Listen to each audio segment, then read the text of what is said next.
Magandang araw po sa inyong lahat. So ako po si Casper Benjamin. Ang kurso ko po ay BS Ed, major in Mathematics. At YSLEP Scholar po ako ng batch 2026. At nagtapos po ako sa aking kurso ng Magna Cum Laude. So ganun po, yung magulang ko ay dati si mama nagtitinda ng isda, kaso ngayon dahil may sakit, so hindi siya nakakapagtinda. At si papa po ay isang construction worker, pero wala silang trabaho ngayon, kaya ganun, dito lang muna sila. Tapos 5 kami magkakapatid at ako po yung panganay. Ako po pala si Alma Benjamin, ina ni Casper Benjamin. Ako po ay nagtitinda ng isda. Tapos po, nagkasakit kasi hindi na ako nag-stop na ako pagtinda ng isda kasi nagkasakit po ako. Ano po yung sakit? Ascites po. Tigil po ang hanap buhay ninyo dahil? Opo, dahil na-disgrasya rin po ang asawa ko. Ano po ang trabaho nila? Construction po. Sa disgrasya? Opo.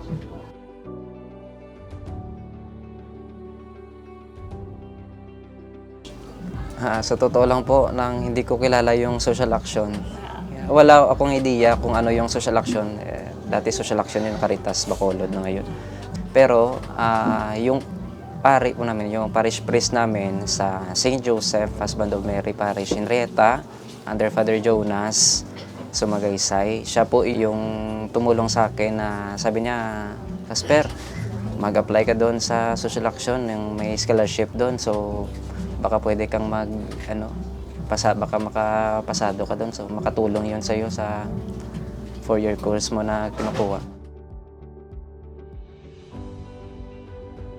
So far, hindi naman po ako nahirapan sa studies when it comes sa subjects or sa kurso na kinukuha ko. Kasi mahal ko naman talaga yung math eh. So if you have this love or passion in studying, or if the course that you take at nai-inspire kang mag-study. Isa lang siguro sa nakita kong is yung financial. So minsan kinakapos, minsan walang baon, laking tulong ng allowance at pang-araw-araw na sa school.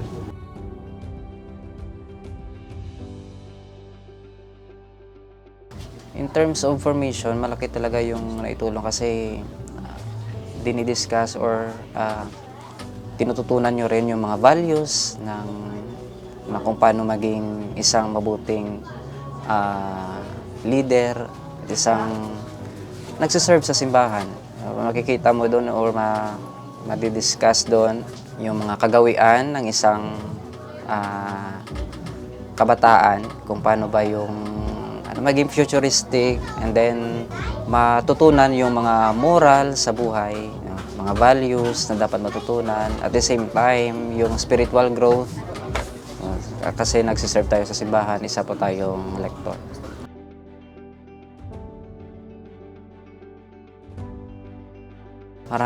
Maraming salamat po sa taos-puso ninyong pagtulong.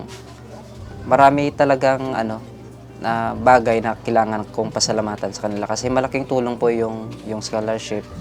Tsaka hindi lang po sa akin, kundi yung sobra po sa allowance ko kasi binibigay ko sa kanila. So maraming salamat po sa Caritas Manila sa pagtulong niyo po bilang isang YSLEP Scholar. Maraming salamat, Caritas Manila.